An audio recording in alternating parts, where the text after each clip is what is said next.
Bienvenidos a Cuentamitos, donde dioses poderosos, héroes valientes y mortales intrépidos cobran vida en cada historia.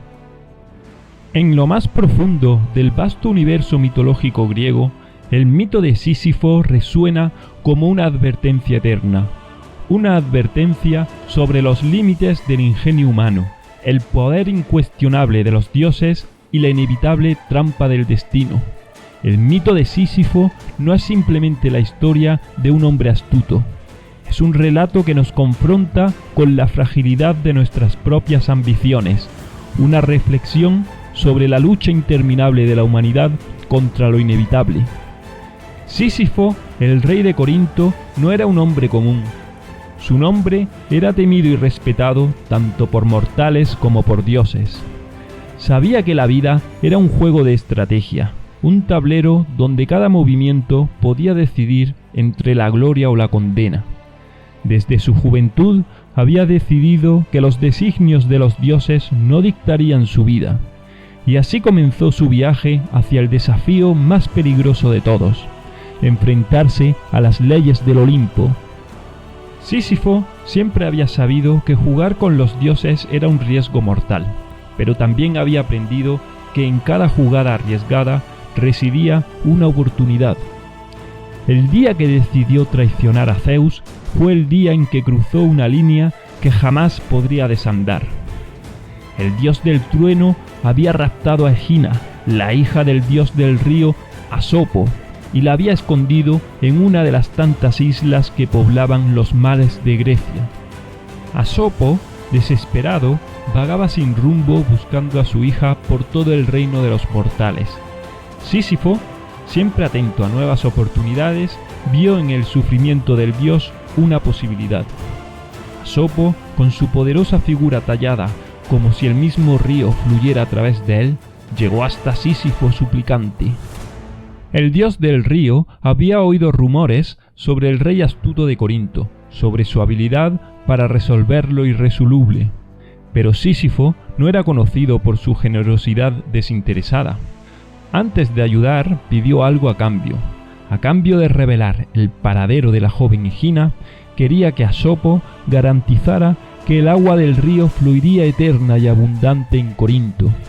Así aseguraría la prosperidad de su reino por generaciones. Asopo, cegado por la desesperación, aceptó el trato sin dudar. Sísifo reveló el escondite de Egina, y aunque obtuvo lo que quería, también selló su propia condena. Zeus, al enterarse de la traición, rugió desde el Olimpo. El cielo se oscureció, las nubes se arremolinaron y los mortales de Corinto sintieron el peso de la ira divina sobre ellos. El rey de los dioses no podía tolerar tal insolencia y decidió que el tiempo de Sísifo había llegado a su fin. Con un gesto de su mano envió a Tánatos, la personificación de la muerte, para reclamar el alma del rey traidor.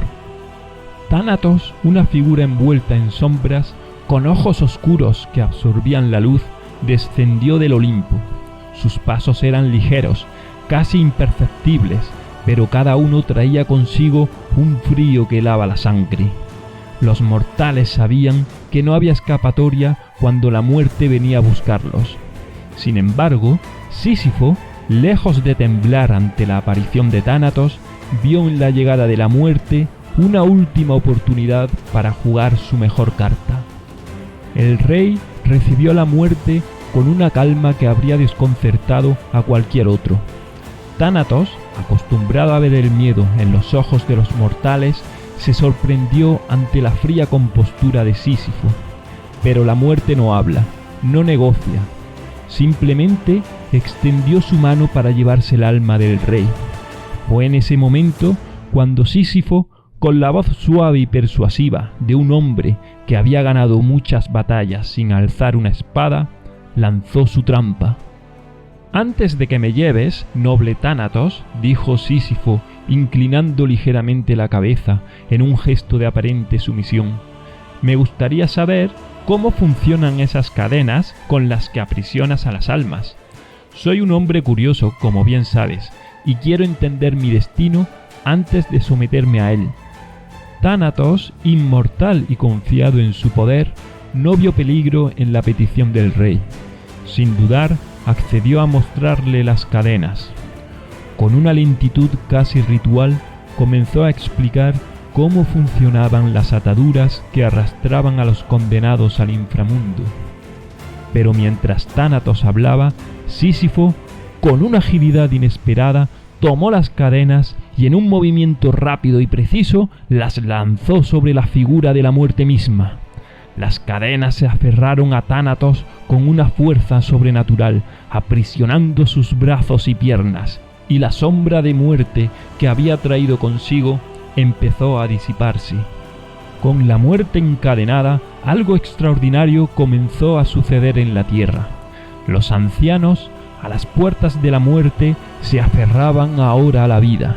Los guerreros heridos, con lanzas y flechas atravesando sus cuerpos, seguían en pie, aunque el dolor los consumía. Ningún hombre, ningún animal podía morir. Las enfermedades y las heridas que antes habrían llevado a la tumba, ahora solo prolongaban el sufrimiento. El caos se extendió rápidamente. Los ancianos rogaban por el final. Los soldados malheridos deseaban la paz del más allá, pero la muerte no llegaba. Nadie podía escapar del sufrimiento que Tánatos solía quitar con un solo toque.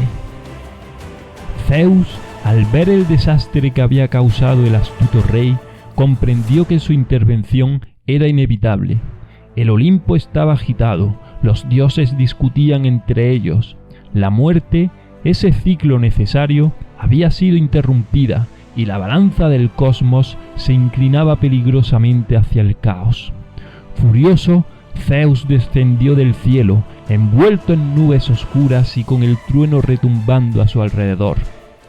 Con un solo gesto de su mano, liberó a Tánatos de las cadenas que lo aprisionaban. La figura sombría de la muerte se levantó, más poderosa y más enfurecida que nunca. Zeus no pronunció una sola palabra, no había necesidad. Sísifo había sellado su destino y esta vez no habría astucia que pudiera salvarlo. El castigo sería tan eterno como la osadía de su desafío. Sísifo fue arrastrado al inframundo, llevado por las sombras. Primero sintió el peso invisible del juicio divino sobre él. Luego el frío incesante que lo envolvía a medida que descendía hacia el Hades, ese lugar donde las almas no encuentran ni reposo ni consuelo. Lo recibió con un silencio gélido que sólo los condenados conocen. Los ojos de Sísifo se encontraron con el paisaje desolado que sería su hogar por la eternidad. Montañas imponentes se alzaban hacia un cielo que no existía. No había estrellas ni luna, solo una penumbra constante rota únicamente por las sombras de esas montañas eternas, como dientes afilados que rasgaban la nada. El aire era denso, cargado de una humedad pegajosa que parecía absorber cualquier esperanza de escape. En ese páramo de soledad, el silencio no era tranquilo, era una carga aplastante, un eco interminable del vacío. Una vez allí, por fin, los dioses le impusieron su condena final: empujar una roca gigantesca montaña arriba. Cada vez que alcanzaba la cima, la roca volvía a rodar cuesta abajo, comenzando el ciclo de nuevo, una y otra vez, para siempre.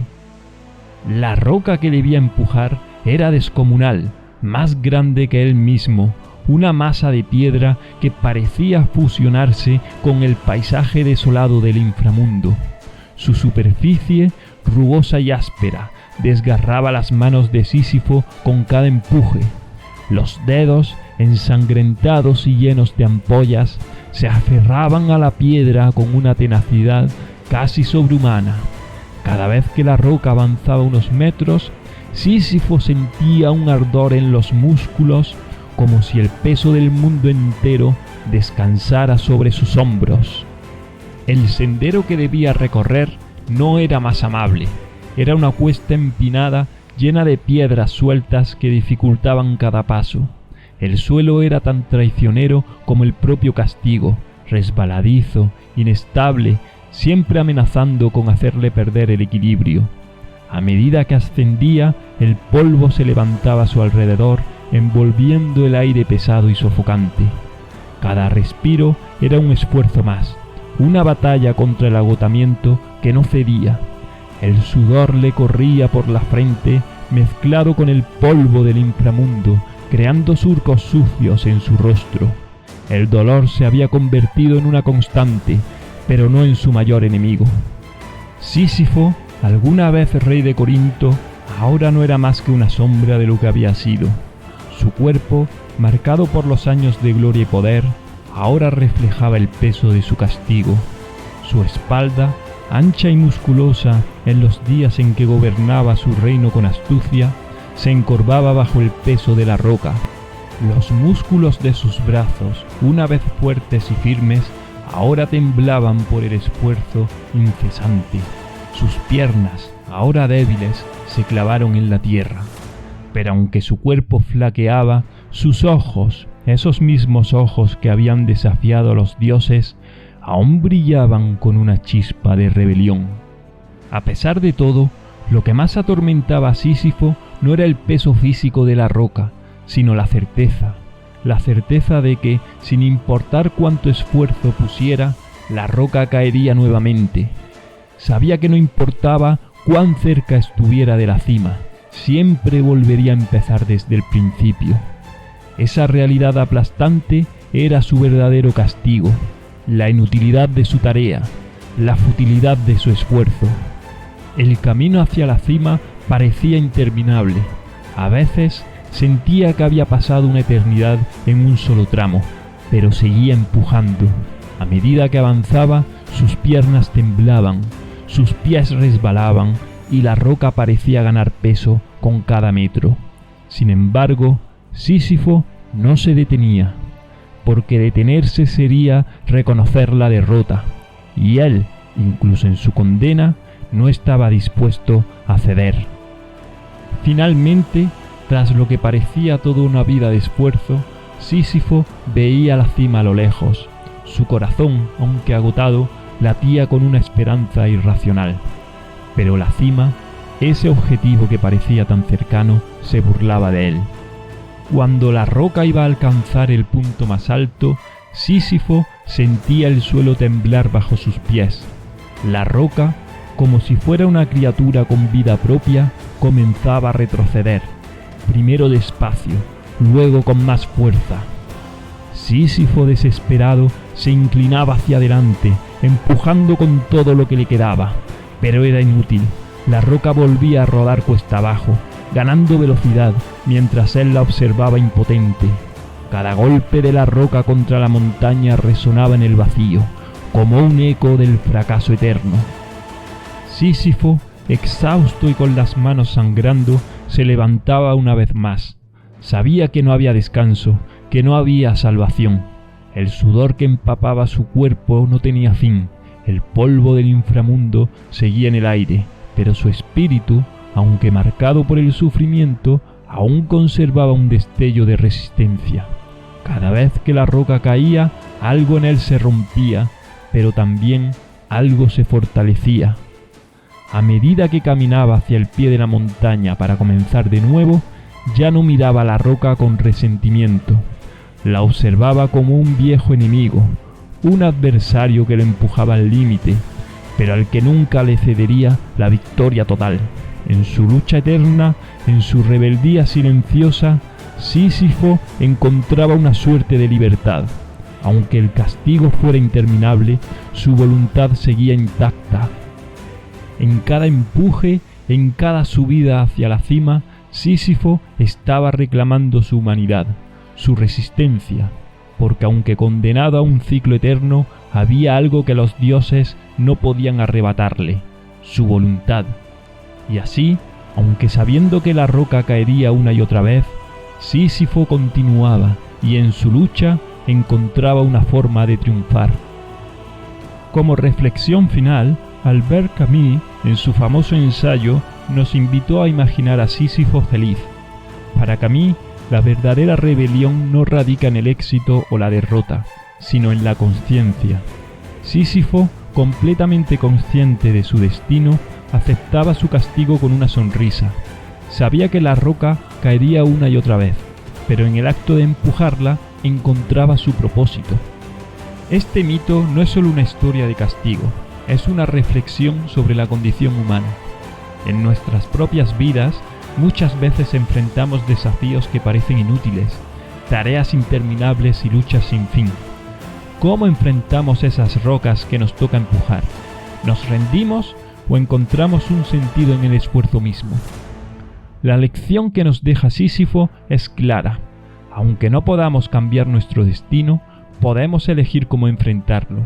En esa elección, en ese acto de resistir ante lo inevitable, reside nuestra mayor libertad. ¿Y tú? ¿Qué harías en el lugar de Sísifo? ¿Rendirte ante la dureza de la roca o seguir empujando sabiendo que la lucha es lo que da sentido a tu existencia? Gracias por acompañarme en este viaje por el mito de Sísifo. Puedes dejarme en los comentarios cuál es tu mito favorito y tal vez sea el próximo que exploremos juntos. Si te ha gustado esta historia de dioses y héroes, no olvides darle al like, suscribirte y activar la campanita para no perderte ninguna aventura aquí, en Cuentamitos.